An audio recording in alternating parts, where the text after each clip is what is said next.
Então seja bem-vindo ao Dia D desta semana. O Dia D, como sabe, é um programa criado aqui no canal Acordo do Dinheiro para analisar o país do prisma da direita.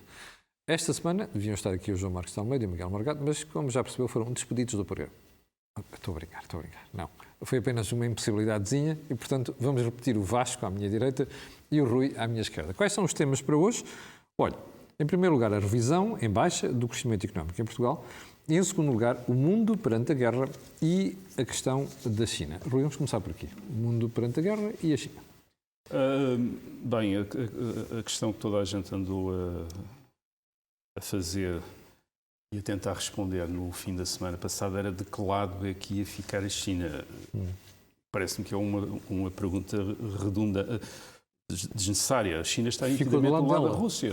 Não, está nitidamente do lado da Rússia. Quer dizer, aliás, todos os países, aqueles países que na votação das Nações Unidas se abstiveram, estão do lado da Rússia. Quer dizer, de uma maneira ou de outra estão do lado da Rússia. Agora, há aqui uma questão, embora a China esteja do lado da Rússia, não quer dizer que a China esteja do lado ou prefira o mundo que a Rússia quer construir, que é uma coisa completamente diferente. Mas dá-lhe jeito o enfraquecimento da Rússia. Dá-lhe jeito o enfraquecimento, a distração do Ocidente e o enfraquecimento da Rússia, isto é, dá-lhe jeito sempre o enfraquecimento de todos os outros. Claro.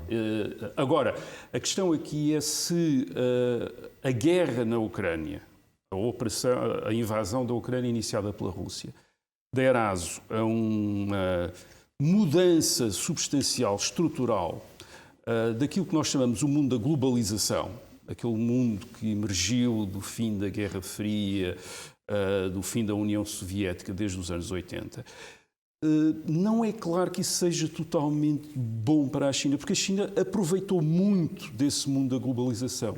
A China, em 1990, tinha uma economia de um tamanho parecido com o da União Soviética, tanto quanto se pode estimar. E hoje tem uma economia que é 10 vezes a da Rússia. Isto é, a China ganhou imenso tendo-se encaixado neste mundo globalizado, dirigido pelos Estados Unidos. Foi o maior ganhador. Sim, foi quem ganhou mais do que todos os outros jogadores deste jogo da globalização. Foi a China que ganhou mais e que continua a ganhar. Portanto, uma fragmentação deste mundo. E nós, quando pensamos na fragmentação, não é só uma fragmentação comercial, isto é uma interrupção ou uma diminuição de trocas comerciais, é uma fragmentação financeira, como está agora, alguns falaram, até a possibilidade de contornar sanções do Ocidente, criando espaços financeiros próprios. Bem, isso é uma fragmentação financeira, mas depois também uma fragmentação tecnológica, que é uma outra coisa, porque esta globalização foi uma globalização comercial, financeira, isto é, no sentido de que os capitais circulavam, e tecnológica, as tecnologias também circularam. E, portanto, a China aproveitou imenso disto tudo. Se foi o maior vencedor da globalização, nós temos de admitir que provavelmente poderia ser um dos maiores perdedores de uma fragmentação. Pois, mas isso é a pergunta que muita gente deve estar a fazer. Porquê é que a China insiste tanto nesse apoio e, ainda para mais, já admite, segundo os Estados Unidos, a possibilidade de dar ajuda militar à própria Rússia? Bem, em relação à ajuda, é sempre preciso não esquecer que o lado, já disse aqui a semana passada, quem mais está a ajudar a Rússia neste momento é a Europa. A Europa, através das suas compras de petróleo e gás. A China por dia só em gás. A China quer dizer, não vai dar enfim, em princípio dará uns trocos, poderá dar alguma ajuda militar importante em termos de munições, mas provavelmente a Rússia poderá pagar essas munições graças às ajudas europeias. Não, sim, a China nunca esteve muito contente com o aspecto liberal desta ordem global. Com este aspecto, com aquele aspecto. O que é que eu digo por aspecto liberal? O aspecto liberal tem a ver com os requisitos que as potências ocidentais, a União Europeia e os Estados Unidos, conseguem sempre colocar em termos depois de relações comerciais e financeiras, requisitos humanitários, em termos de direitos humanos, em termos de respeito por isto e por aquilo. Agora, uma das coisas que já está a acontecer, nós já estamos a ver, em termos de como consequência desta guerra iniciada pela Rússia na Ucrânia, já é uma limitação desses requisitos. Na última semana tivemos contactos entre a Inglaterra e o Irão, até para libertar um dos reféns que o Irão regularmente faz para depois negociar com o Ocidente. Tivemos contactos, ou já tínhamos tido, aliás, contactos entre os Estados Unidos e a Venezuela. E depois até tivemos uma coisa, quer dizer, que não é bem, não está a este nível, até porque as partes são bastante diferentes, mas até a Espanha a aceitar a ocupação por Marrocos do Saara Ocidental. Portanto, de repente temos as potências ocidentais a admitir estes, enfim, o Marrocos não está neste caso, mas a Venezuela e o Irão, que estavam sancionados, Estados párias, no caso do Irão, há décadas, a começar a possibilidade de entrarem. E depois temos de nos lembrar outra coisa, é verdade, a ordem, portanto, uma ordem liberal já limitada, mas depois temos de nos lembrar de uma outra coisa. Sim, isto era uma ordem liberal, mas onde a China estava encaixada, e a China é uma ditadura. Mas onde a Rússia vendia e prosperava, enfim, e a prosperidade que tinha vinha das vendas de energia. Portanto, as razões de queixa que eles têm desta globalização são limitadas. A Rússia, repare, a China não está na posição dela. A Rússia, de facto, enquanto a China aumenta o seu poder, aumentou a sua importância com a globalização, a Rússia perdeu. E como perdeu, precisou de readquirir, e como perdeu, e porque não pode perder, porque é um império e vive dessa legitimidade externa, dessas imposições militares e conquista, é isso que dá legitimidade ao Putin, quer dizer, não é ter ganho eleições, é ser o homem forte, o homem que fala grosso à América, que fala grosso à União Europeia, que até aparece como um parceiro aconselhador do governo chinês sobre como é que deve fazer, portanto eles precisam disso, e a única maneira que o governo da Rússia tem de obter isso é ser um perturbador, isto é invadir, portanto, precisa de... A China não tem tido necessidade de fazer isso para pesar. Portanto, sim, a China está do lado da Rússia, agora se estará do lado da Rússia, se a Rússia levar o mundo para aquela fragmentação a que pode levar, isso será do interesse da China? Provavelmente não será. Vasco, a China está do lado da Rússia ou a China quer marcar a sua própria atitude e o seu próprio território? A China está, sobretudo, do lado da China. Era isso que eu estava a bocado a perguntar, se estava do lado dela. Pois, não, está claramente do lado dela. Sempre esteve. Aliás, isso é um traço da política externa chinesa. É preciso recordar que a China não tem aliados, quer dizer, não tem alianças. Tem aquilo que eles chamam de parcerias, que em algumas coisas se assemelham a uma aliança, noutras não, nomeadamente as parcerias não são tão institucionalizadas como são as alianças. Não? Por exemplo, não há uma NATO, uma coisa desse género. Agora, dito isso, duas ou três coisas sobre o que o Rui disse. A primeira é a globalização. Eu acho que sim, acho que a China foi o país que mais ganhou desde que entrou concretamente na Organização Mundial do Comércio. Mas vamos lá ver, esses ganhos da China devem-se a duas coisas. Devem-se à capacidade chinesa, obviamente, mas deve-se também ao facto que a China faz batota. Quer dizer, a China viola as regras da OMC, viola as regras do comércio internacional, rouba propriedade industrial, intelectual, etc. E por outra razão, que a segunda razão... Porque é que a China entra na OMC? Quem impulsiona essa entrada é Bill Clinton. Bill Clinton força essa entrada.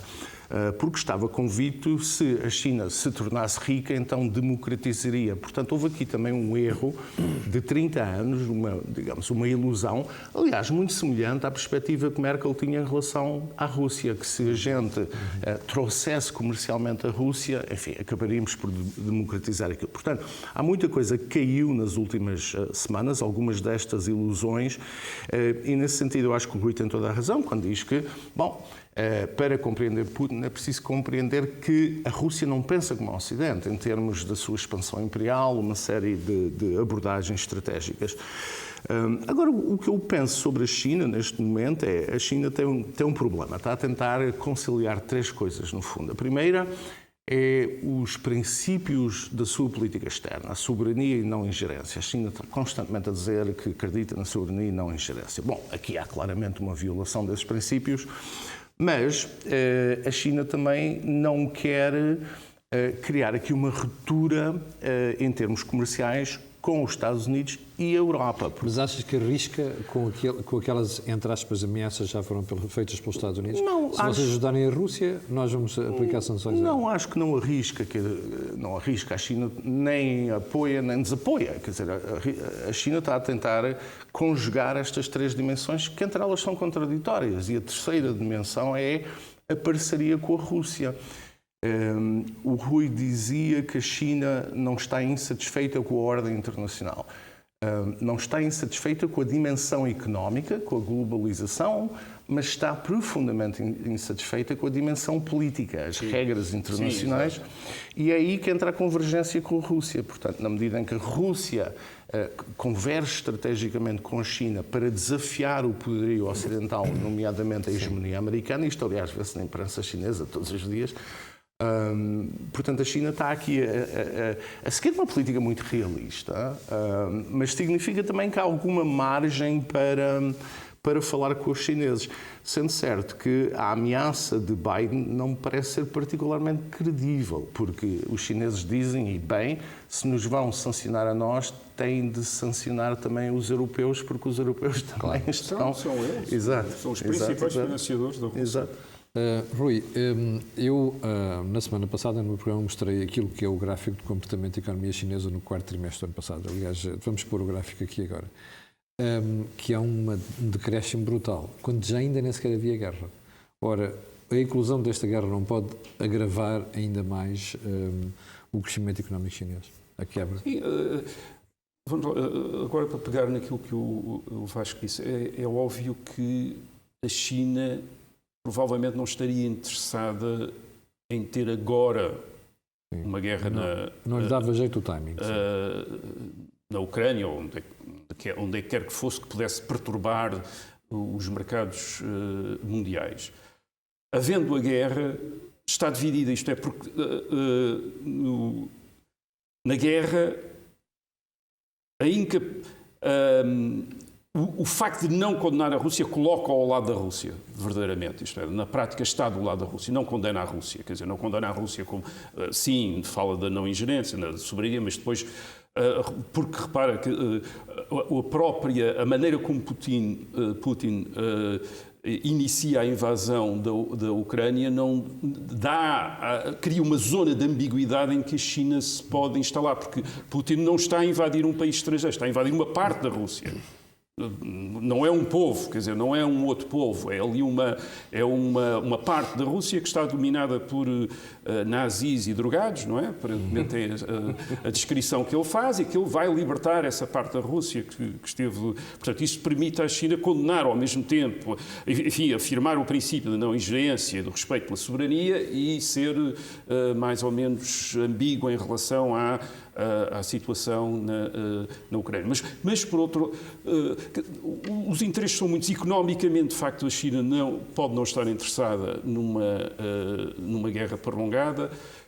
Politicamente, pelas razões que o Vasco diz, pode estar interessada em que haja ali uma guerra a larvar, quer dizer, daquelas guerras para que a guerra se pode estar a encaminhar, que é uma guerra em que há um cessar-fogo, dura 2 ou 3 dias, e depois é violado, depois há mais bombardeamentos, e depois há outro cessar-fogo, e depois dura mais uns 3 ou 4 dias. Vai desgastando. E depois, quer dizer, aquilo dura meses, quer dizer, nós vimos isso na Jugoslávia na década de 90, viu-se isso na Síria agora há pouco tempo, a Rússia é especialista nisso, aquelas últimas, enfim, não vou estar a fazer concorrência com os especialistas, os 9 milhões de especialistas militares que passam pelas televisões atualmente em Portugal a explicar o que é que se passa, mas aquelas informações que se têm sobre o que se está a passar à volta de Kiev, isto é, a construção de trincheiras, a instalação para um cerco, permite imaginar uma espécie de guerra, a possibilidade de uma guerra prolongada. O que é que isso poderá interessar em termos de, enfim, uma coisa que não perturbe demasiado, mas que cria ali um foco de tensão, que impeça sobretudo os Estados Unidos de andar ali a interessar-se demasiado por um confronto com a China, porque reparem, a administração, o governo de Joe Biden veio todo cheio de fogo em relação à China, quer dizer, era preciso pôr a China no seu lugar, há um confronto com a China, etc. Bem, isso tudo desvaneceu-se agora e graças ao quê? Enfim, graças à invasão da Ucrânia por Putin, quer dizer, que colocou os Estados Unidos agora, pelo contrário, neste momento Biden já está a ser pressionado para aquilo, não deixe a China ir para o lado da Rússia, tente cativá-la para o lado de cá, quer dizer, e, portanto, isso dá essa margem de manobra à China para ao governo chinês para permitir-se construir um lugar neste mundo em guerra. Quer dizer, porque se os ocidentais estão muito a maneira como concebem o futuro mundo é não haver guerra, quer dizer, é acabar com a guerra na Ucrânia, de uma maneira ou de outra. Mas é provável que outros não precisem de tanto, quer dizer, isto é, o que precisa é que aquilo não perturbe demasiado. Sim. Mas se calhar até estão interessados em deixar ali fermentar uma guerra a longo, enfim, que dura uns anos, que enfraqueça a Europa, que distrai os Estados Unidos, que, enfim, e isso pode estar, a China pode estar perfeitamente interessada, mesmo com os custos económicos que pode ter. Sim. Vasco, todo este larvar, que dizia o Rui, não pode ir criando, até por causa das movimentações que vão surgindo, divisões dentro da própria União Europeia? Sim, eu acho que sim, mas antes de ir à União Europeia, só uma pequena observação. O problema de Taiwan também ajuda a explicar a posição chinesa, sim, porque os chineses dizem que Taiwan é parte integrante do Estado chinês. Portanto, mais tarde ou mais cedo vão querer lá meter o pezinho. Sim, mas também não querem criar aqui um precedente. Por isso é que não apoiam declaradamente a Rússia. Não querem criar aqui o precedente de Donbass e a separação, como aliás, por exemplo, os espanhóis não queriam reconhecer o Kosovo para não estabelecer um precedente em Espanha.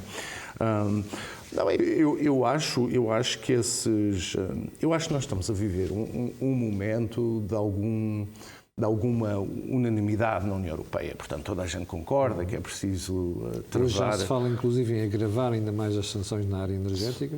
Sim, mas não vejo que haja muita mais margem para fazer isso. Estes momentos, quando há unanimidade, depois seguem-se... Quer dizer, o diabo está sempre nos pormenores, não é? Seguem-se as divisões. E nós... temos assistido a algumas coisas um bocado espantosas, não é? Os regimes pró-russos, nomeadamente a Hungria e a Itália, não é? Até agora não têm criado grandes problemas a esta frente. Quando dizes pró-russos, é mais amigos da Rússia, nesse sentido? Claramente. Que, mais do que amigos. Durante muito tempo, sobretudo o Sr. Orbán, mas também os italianos, travaram qualquer endurecimento da posição europeia em relação à Rússia. E isso, aliás, fazia parte da estratégia da Rússia, que era criar divisões para reinar. Os países, quer dizer, essas divisões acabarão por surgir por uma razão simples. Há países que se sentem mais expostos, mais inseguros por causa da Rússia, nomeadamente os Bálticos, mas também a Roménia, a Polónia, a Bulgária. E essa divisão, aliás, já surgiu na questão dos caças, porque a Polónia, a Bulgária e a Roménia queriam enviar caças para a Ucrânia e foram travadas pelos americanos. Os restantes países tiveram uma posição muito mais prudente. Portanto, digamos que aqueles países mais próximos, os países da linha da frente, vão exigir o endurecimento, sobretudo se isto se prolongar, se a situação dos refugiados continuar a agravar-se, enquanto os países mais distantes não vão querer. Aqui a única exceção é, obviamente, a Grã-Bretanha, que está distante, mas, de certa forma, tem sido o líder, aliás, tem liderado a União Europeia. Mas isso deve-se ao posicionamento geoestratégico da Grã-Bretanha, agora com Global Britain, não é assim? Vasco, No nosso lado, no Ocidente, há um número crescente de analistas que vai dizendo que, bom, aquele senhor é muito determinado, é quase dizer que é maluco, e, portanto, é preciso ter muito cuidado com a reação, mas isso não pode dar mais força ao Sr. Putin, porque ele sabe que o Ocidente, nesse aspecto, acobarda-se? Talvez. O problema é que nós não sabemos, não é? A única forma de saber se ele se acobardaria ou não é testá-lo. E isso acho que não é conveniente. Quer dizer, apesar de tudo... Não fizemos isso no século XX com Hitler? Fizemos com uma pequena diferença no alvio nuclear. Não é? Quer dizer, a analogia, aliás, eu ouvi o teu programa também e falaste disto e eu pensei, Camilo, havia uma grande diferença. Mas não tínhamos nuclear. Sim, é verdade, mas no mundo do século XX, aquelas armas também já eram destruição maciça, nomeadamente o poder de bombardeamento que não existia na Primeira Guerra Mundial e já existia na Segunda. Eram, mas com um alcance mais limitado, uma capacidade destrutiva mais limitada. Eu acho que aqui o problema é mais ou menos este. Como é que nós Ocidente, conseguimos travar esta agressão de Putin sem provocar um confronto direto entre a NATO e... E estamos a conseguir? Eu acho que sim. Eu não sou adverso ao envio de material militar, inclusivamente até aviões. Eu acho que isso não provocaria essa escalada. Mas é preciso ter algum cuidado. Por exemplo, os aviões iriam descolar de onde? De território polaco, de território romeno? Então, se descolassem, poder-se dizer... Não, podia-se dizer que os países eram beligerantes e, portanto, alvos legítimos. Eram alvos. Portanto, isto é muito complicado. Eu acho que os países da NATO e os Estados Unidos estão de acordo quanto a uma coisa, que é necessário evitar uma escalada que possa conduzir a um confronto que, por sua vez, poderá ser nuclear. E aqui entra esta ideia de que Putin é louco. Quer dizer, eu sei que agora é um bocadinho... generalizou-se esta ideia. Eu discordo, quer dizer, Putin tem uma lógica geopolítica racional. Portanto, aqui, visto do ponto de vista da Rússia, o que ele vai fazer é racional. Pode correr mal, mas é racional.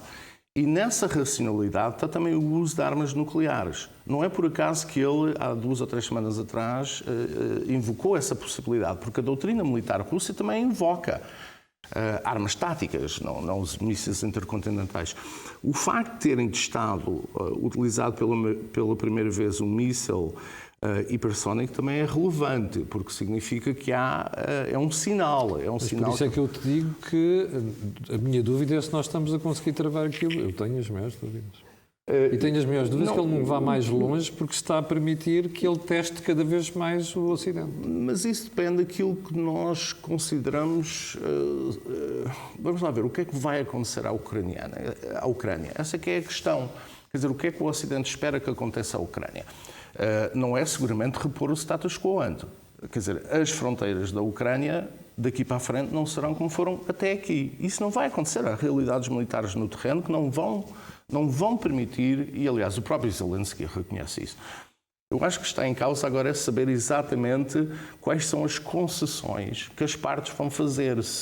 Eu penso que os ucranianos vão ter de abdicar de Donbass e do Corredor Sul, eventualmente ficarão com Odessa para terem saída para o mar.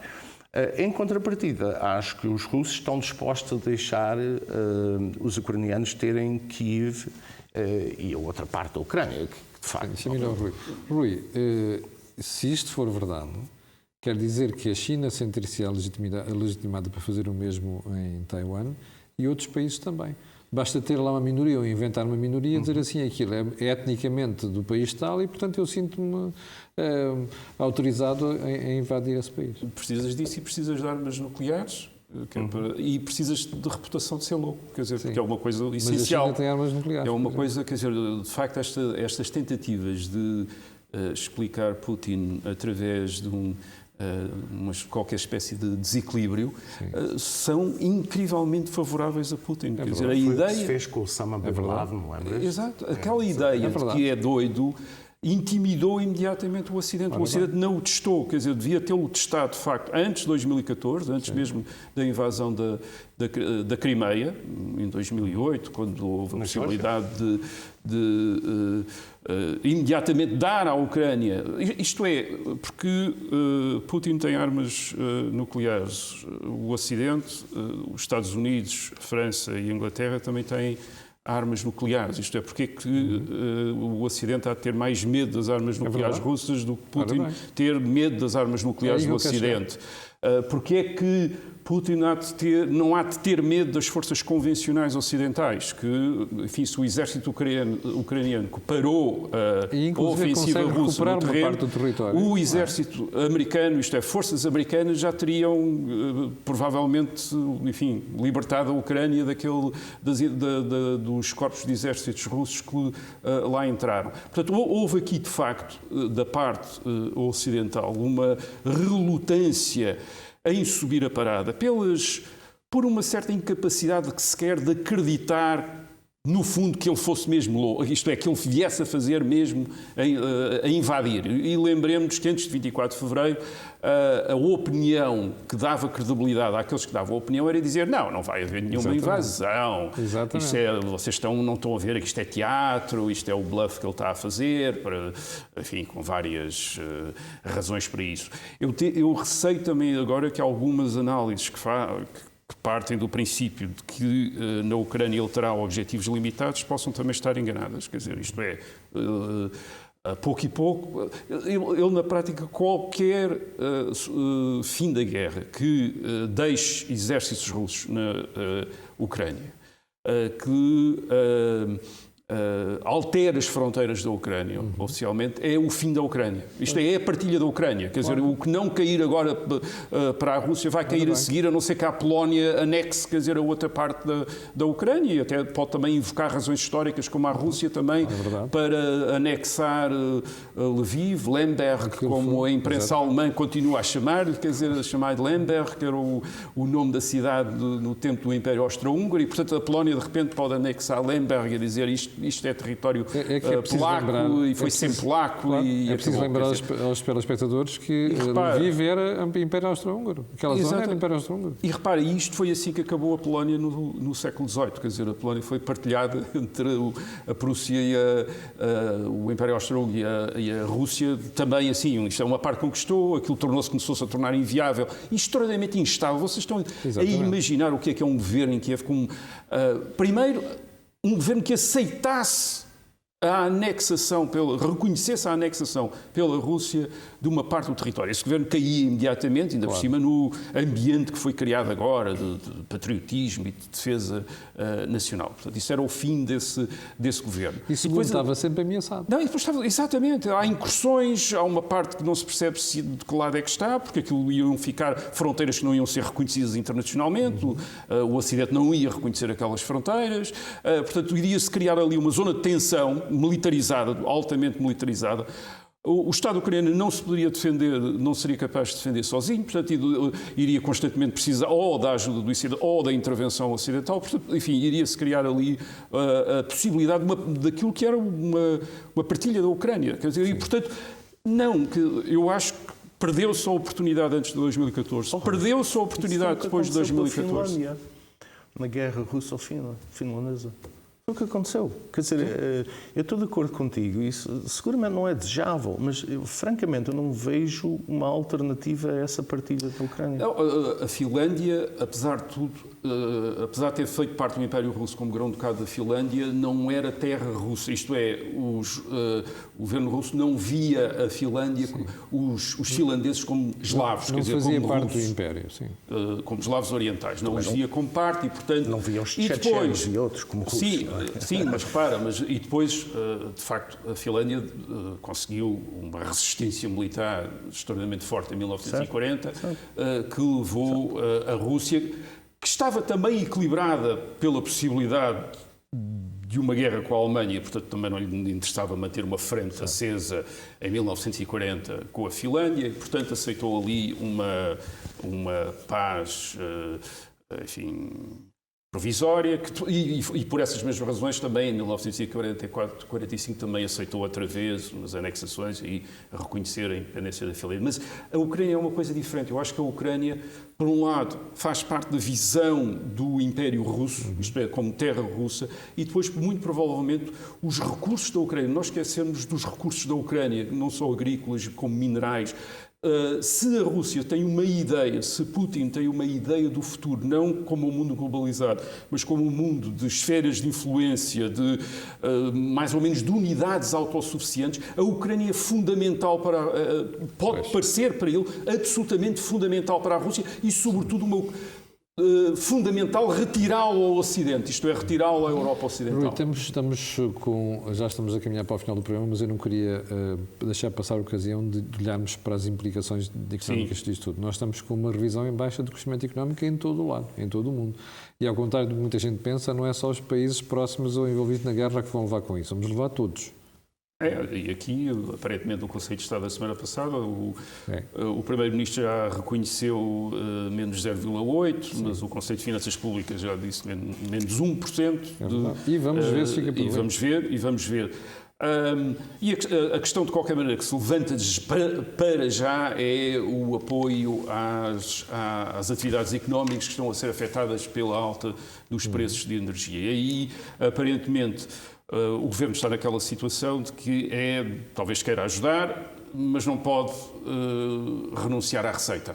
Isto é, tipicamente aquela situação para que foi chamada muitas vezes à atenção, que é um Estado altamente endividado, com finanças pouco saudáveis, depois fica nestas situações, isto é, quando há problemas, tal como aconteceu na pandemia... Sabe-se hoje que o Governo não vai baixar o IVA da luz para já, portanto, precisa de receita. Aconteceu na pandemia, um dos países que menos ajudou, pode acontecer agora. Agora, qual é que é a corrida para quer dizer, o que é que o Governo está a ver como perspectiva? O que está a ver como perspectiva, obviamente, é uma solução europeia. Que é uma solução, é o quê? É mais uma outra bazuca, uma negociação conjunta que já não vai acontecer porque o Sr. Scholz foi ao Qatar negociar aliás, gás para a Alemanha.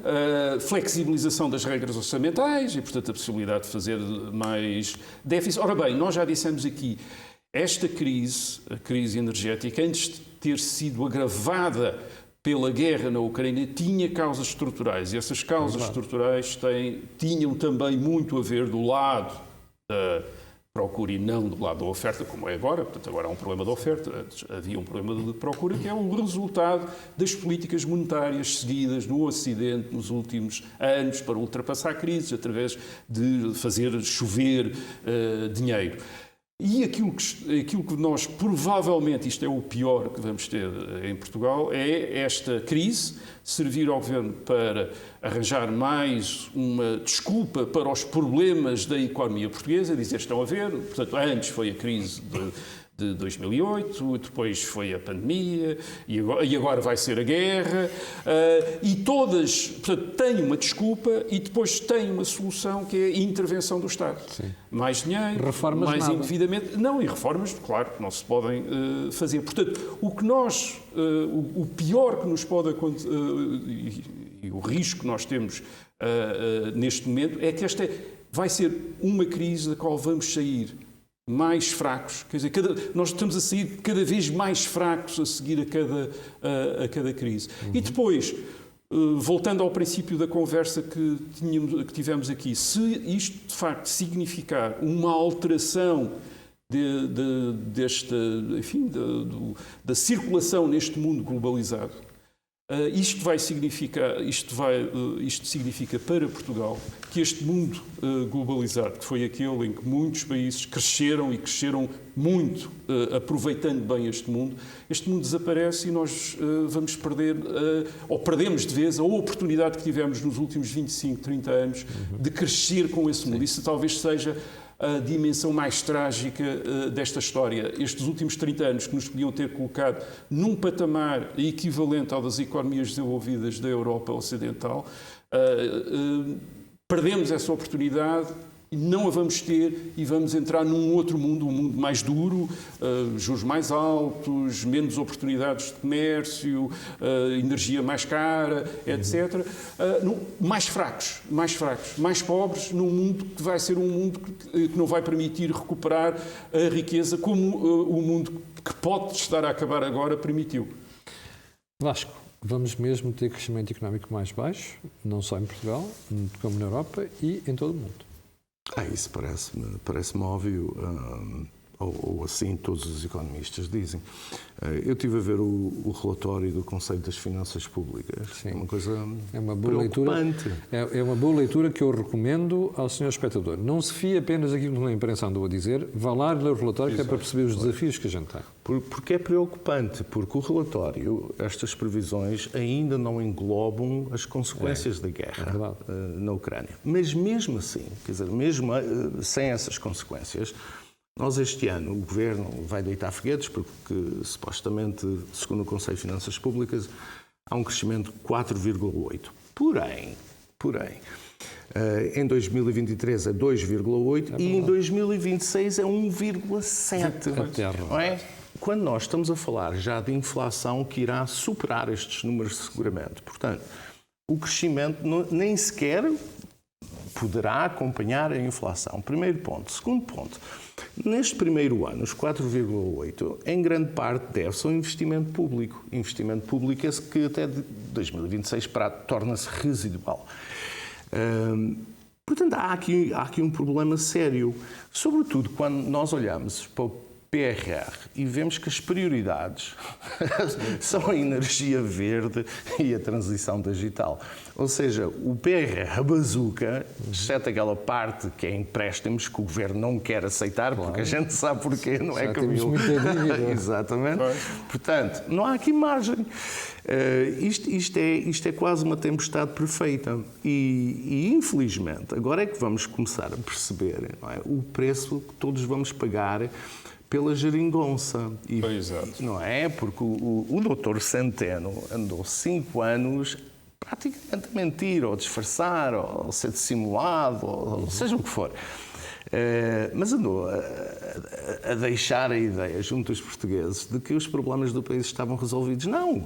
Os problemas foram agravados. E agora, quando é necessário ter instrumentos para fazer face a uma realidade nova, não os temos porque foram-nos retirados em troca do apoio do Partido Comunista e do Bloco de Esquerda. Exatamente. Isto é... Quer dizer, Mas achas que o eleitorado vai perceber isto?